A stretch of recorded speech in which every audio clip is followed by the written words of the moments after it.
Blue Beetle.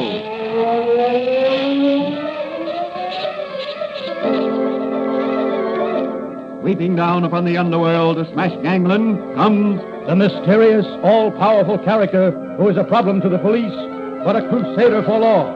In reality, Dan Garrett, a rookie patrolman, loved by everyone, but suspected by none of being the Blue Beetle. As the Blue Beetle, he hides behind a strange mask and a suit of impenetrable blue chain armor, flexible as silk, but stronger than steel.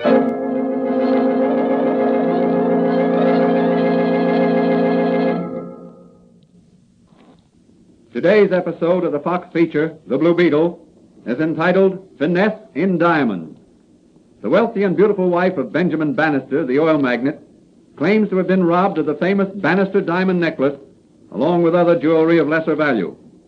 A peculiar fact of the case is that there appears to have been two robberies. The first, as she was leaving the Starlight Club, a famous dance rendezvous, and another at some unknown time.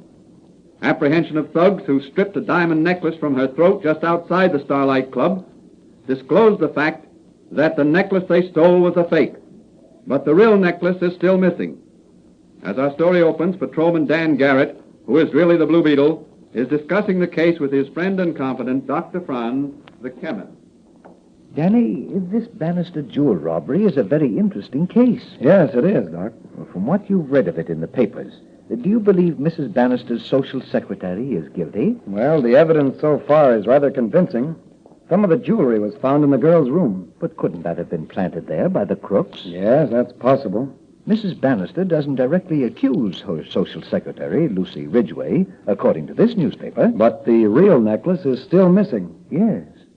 Mrs. Bannister claims Lucy Ridgway brought the necklace to her from the safe and fastened it about her neck just before she left for the Starlight Club. That must have been the fake necklace. Yes. But that still doesn't prove anything against Lucy Ridgway. According to Mrs. Bannister, she and the Ridgway girl are the only ones who know the combination of the wall safe, except Mr. Bannister, who was out west somewhere on business. The diamond necklace was insured for $500,000, wasn't it? Yes. Are you going to work on this case, Danny? Oh, I don't think so, Doc. The Acme Insurance Company has its own investigators, the best in the country. And besides, it's out of the Blue Beetle's line. No unfortunate individuals are involved. There's the phone. Excuse me, Danny. Hello? Oh, hello, Charlie. Yes, he's here. Just a moment. It's for you, Danny. Charlie Storm of the Sun. Thanks, Doc. Hello, Charlie. What's on your mind? What? Really? Your girl's sister? Oh, I didn't know that. What? Yes, sure. Sure, you bet I will, Charlie. Sure, goodbye. Sounds like the Blue Beetle will be sharpening his nippers soon. Yes, Charlie Storm just told me Lucy Ridgway is his girl's sister, and he wants me to see what I can do to help her out of this jam. Well, what are you going to do? Have a talk with the Ridgway girl, and then get Manigan and drive down to the Bannister place and interview Mrs. Bannister. The commissioner will assign me to the case. I think he'll do that all right. If he doesn't, I'll have to operate entirely as the Blue Beetle. But I'm not ready to do that until I can get certain information. Well, good luck to you, Danny. Thanks, Doc. I'll be back later. I'll have your Blue Beetle chain armor and mask and equipment ready when you need them. That's fine. Well, so long. It looks as if I was going to be up to my neck in diamonds, but they won't be around my neck.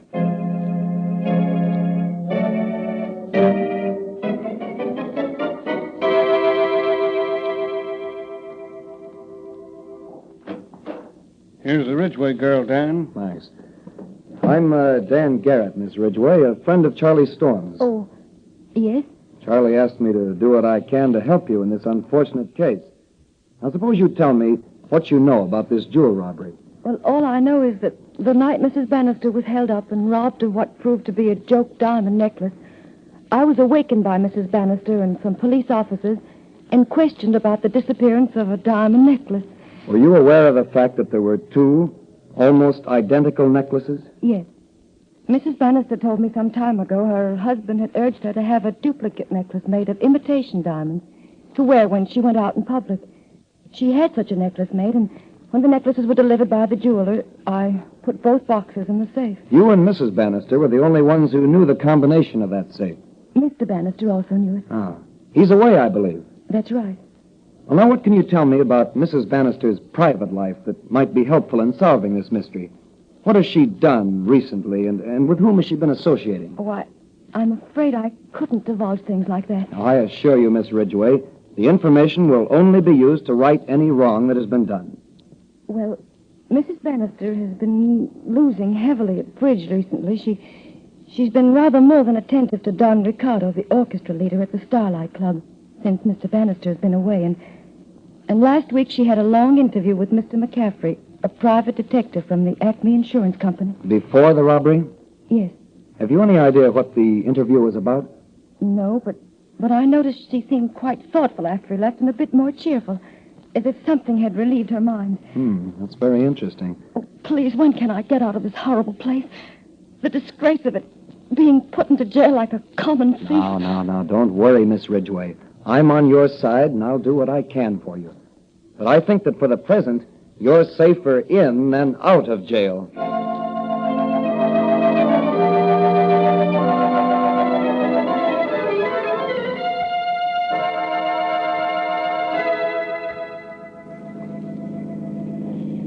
Well, Danny, I got the commissioner to assign us to this Bannister case like you asked me to. Now, where do we go from here? We separate at the next corner. What's that? Say, what sort of a game is this? Sorry, Mike, but we've got to work fast in this case, and we can get results quicker if we each work on separate leads. That way, we'll still be solving the case together. Okay. Well, what do we do? Well, you run over to the Bannisters' townhouse and interview Mrs. Bannister. What do I ask her? Ask her what her interview with McCaffrey of the Acme Insurance Company was about. And also ask her if it's true that she's lost heavily at bridge recently. Well, maybe she'll refuse to answer the questions. That doesn't matter. The important thing is to study her reactions to the questions. Okay. Well, what are you going to do? I'm going to make some important phone calls. I'll see you later at headquarters. Okay, but if Mrs. Bannister throws me out of my ear, I'll take you across me knee and paddle your pants. If you can be thrown out of on your ear by a woman, you're too weak to paddle my pants.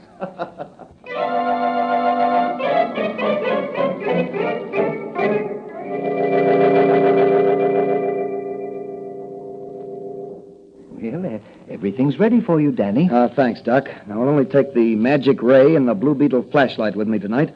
I've got a lot of ground to cover, and I want to travel light. Where's the Blue Beetle heading for tonight? The Strathaven Arms Apartments. Who's your host? Don Ricardo, the orchestra leader. According to the information I got over the phone from Charlie Storm. Is Ricardo in on this robbery? I don't know, but I'm going to find out. What about this McCaffrey, the insurance company's investigator? Well, there's something fishy about him. I called the office today, but he wasn't in. Did Manigan get any valuable information out of Mrs. Bannister? Just a Park Avenue manor and a threat of legal action against the city if they sent any more policemen to ask impudent questions. Oh, poor Manigan. I'll bet his face was red. Yes. Well, I've got to be going, Doc. Ricardo was just about playing his closing number at the Starlight Club. So long, Doc. Diamonds are trumps, and the Blue Beetle is playing to win.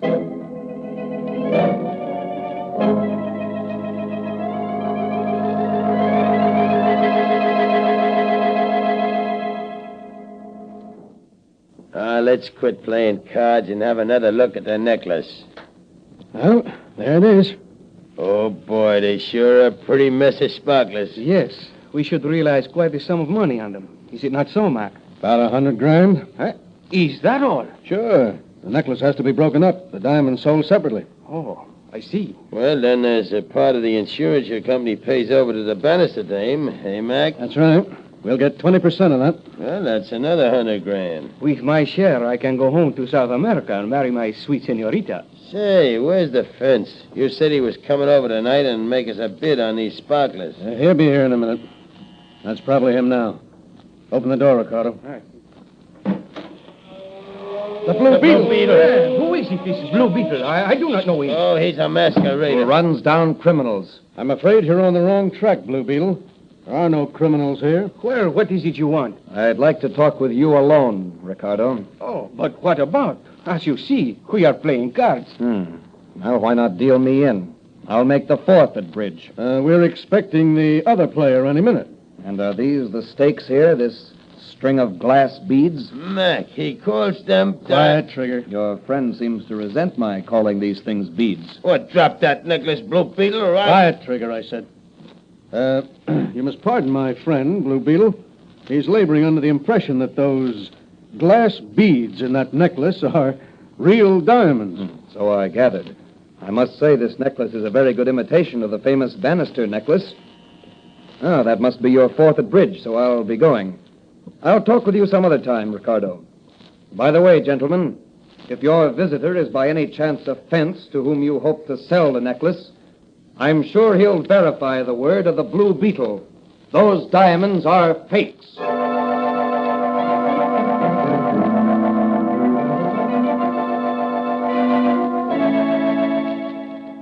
Were the diamonds in the possession of Ricardo, Mac, and Trigger fakes? And if they were fakes, who has the real diamond necklace? Can the Blue Beetle pick up another clue and locate the missing gems?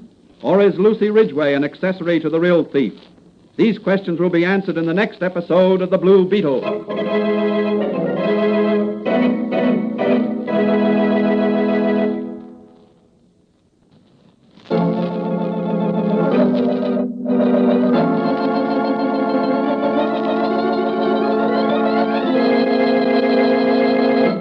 The Blue Beetle is a copyrighted Fox feature appearing in Mystery Men Comics magazine and the Blue Beetle magazine.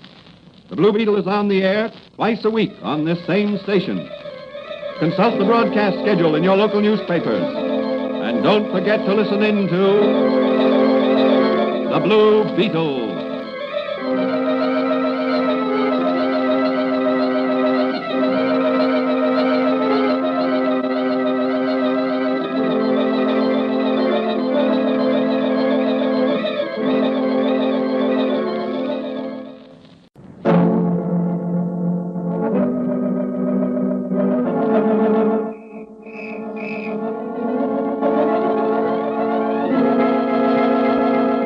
Blue Beetle.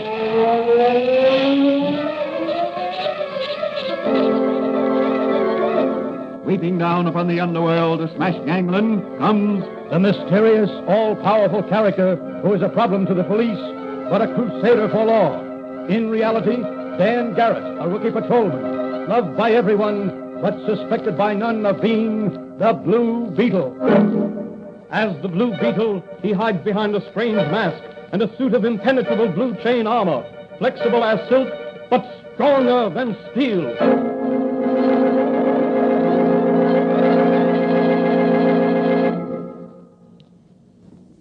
Today's episode of the Fox feature, The Blue Beetle, is part 2 of the story entitled Finesse in Diamonds. The famous Bannister diamond necklace, valued at $500,000, is missing.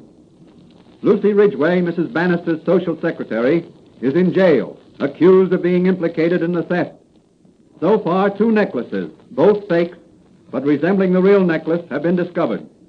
One which was stripped from Mrs. Bannister's neck by thugs as she was leaving the Starlight Club, and another by the Blue Beetle, which he found in the possession of Don Ricardo, leader of the Starlight Orchestra, and a man called Max, whom the Blue Beetle suspects of being McCaffrey, an investigator for the Acme Insurance Company. As our story opens, Patrolman Dan Garrett, who is secretly the Blue Beetle, is discussing the case with his friend and confidant, Dr. Franz, the chemist.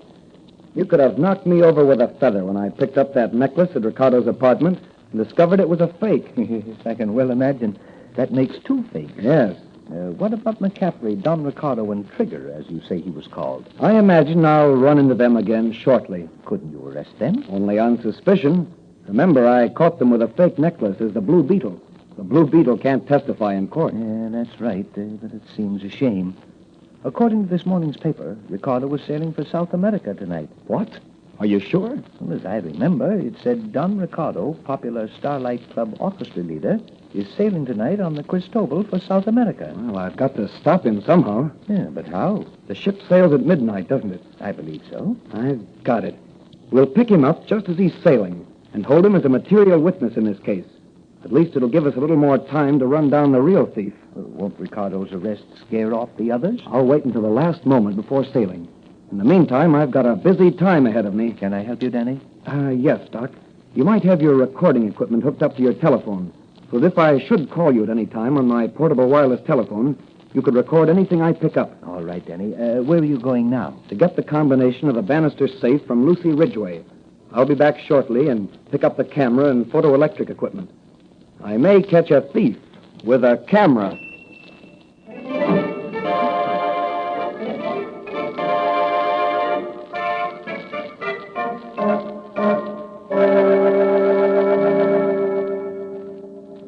If you think you can double-cross me, Mrs. Bannister, and get away with it, you're mistaken. But you yourself suggested the plan for hiding the necklace, so I could collect insurance and pay off my gambling debt. Yes, but the necklace you left in the safe was a fake. A fake? Well, what do you mean? Just that. I took that necklace from the safe myself. The fence examined the necklace and declared it a fake. What's a fence? A man who disposes of stolen goods. But you said nothing about disposing of the jewels. You said they were to be hidden for a while until I could raise the money to refund the burglary insurance payments. Later, when the jewels were found. Don't be a fool, Mrs. Bannister. Where could you ever hope to raise money to pay back the insurance? My husband, he would... He would divorce you if he knew the facts in the case. Beg pardon, madam, but there's a police officer outside, Patrolman Garrett, who wishes to speak to you. Wishes to speak to me? What shall I do? He must have been waiting some time, madam. I didn't see him come in. What do you think, Mr. McCaffrey? I'll see him. It won't do any harm. Oh, very well. You may show him in, Williams. Very good, madam. You don't think he overheard anything, do you? No, he's only a cop. Patrolman Dan Garrett. Good evening, Mrs. Bannister. Oh, I see you're not alone. This is Mr. McCaffrey of the Acme Insurance Company. Oh, He's as much interested in my missing necklace as I am. I can well imagine. I just wanted to ask you to identify this photograph I have here. Why, that's my husband. And he's standing in front of our wall safe. what's that he has in his hand? It's my necklace. When was this photograph taken, officer? Late this afternoon by a secret device at your country estate. Then he had the real necklace all the time and is just putting it back in the safe. Perhaps. Well, Mr. McCaffrey, I suppose this will clear up your part in this case. The law will interview Mr. Bannister later. Yes, of course. Well, I'd better be going. I have a lot of details to attend to. Goodbye, Mrs. Bannister. Goodbye, Officer Garrett. I'll be seeing you. Yes, I'm sure of it, Mr. McCaffrey.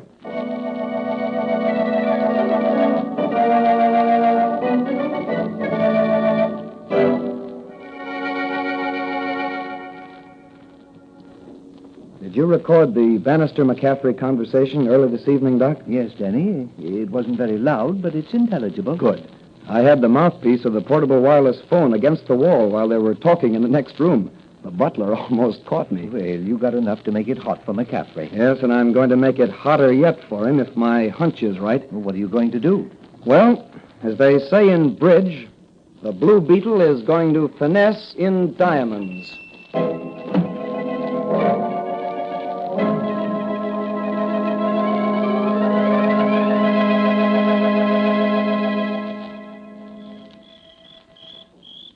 Now, Trigger, you keep watch outside while I go in and rifle the safe.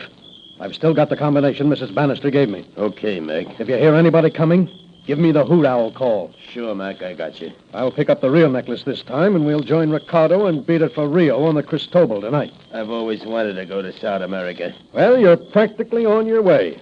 Now keep your eyes and your ears open. Well, this is the library. There's the wall safe. This is going to be easy. What's that? Yeah, these old houses are certainly spooky. Well, now for the safe. Right to 12. Left twice to 6. Then right to 10. Yeah, that's got it. There's somebody coming. That's Trigger's call. Well, here's the real necklace, and now to make our getaway. The Blue Beetle. Yes, the Blue Beetle. Your game is up, McCaffrey. You double-crossing insurance investigator. So you know. Yeah, the Blue Beetle knows everything. Hand over that necklace. Try and get it. That's just what I intend to do. Trigger! Call your gunman. I'll take him on, too. That's for justice. And that for Lucy Ridgway. And that for law and order. That's for the Blue Beetle. He's out cold. Hey, Mac, come on, let's scram. Hey, come on, get up. The cops will be here any minute. Help me up, Trigger. Okay. You got the necklace? Yeah, it's on the floor. Where's the Blue Beetle? Over there on the floor. I conked him. Yeah, good work. Give me the necklace and let's go. We've just got time enough to make the boat. So long, Blue Beetle. I'll tell Ricardo you couldn't join us for a hand of bridge.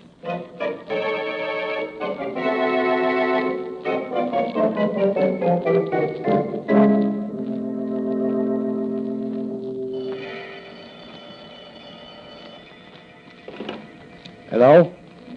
Bannister speaking. Who? The Blue Beetle. What? McCaffrey has the real necklace? Where? The steamship Cristobal, Pier 46. Well, I'll be right down. What? Well, all right, I won't call the police. I'll come alone. Goodbye.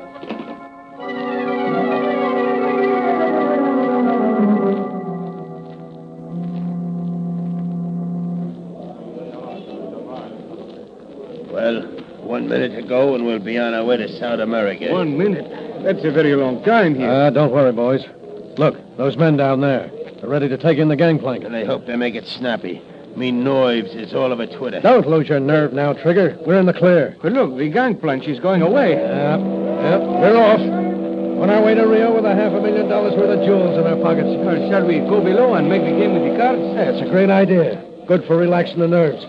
How about it, Trigger? Swell. If we only had a fourth, we could play bridge. The Blue Beetle. Yes, the Blue Beetle. You're fourth at bridge. And diamonds are trumps. Look out, Mac, while I rub him out. Hold it, Trigger.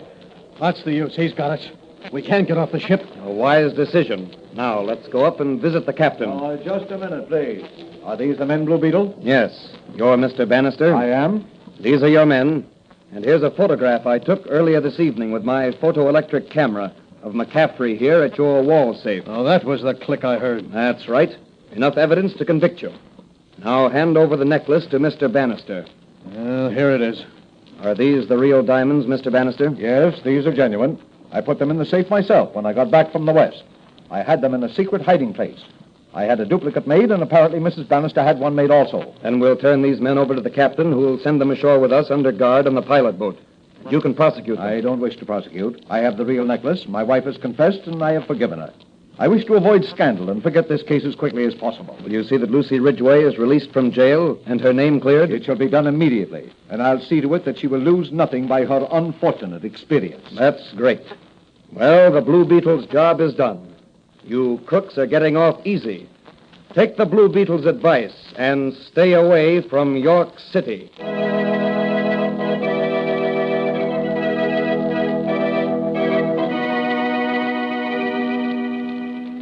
And so the Blue Beetle ended another racket, saved a foolish woman from the consequences of her first misstep, and restored the good name of an innocent young girl.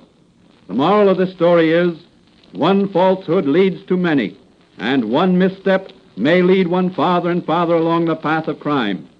Further adventures of the Blue Beetle will be presented in the next episode of The Blue Beetle.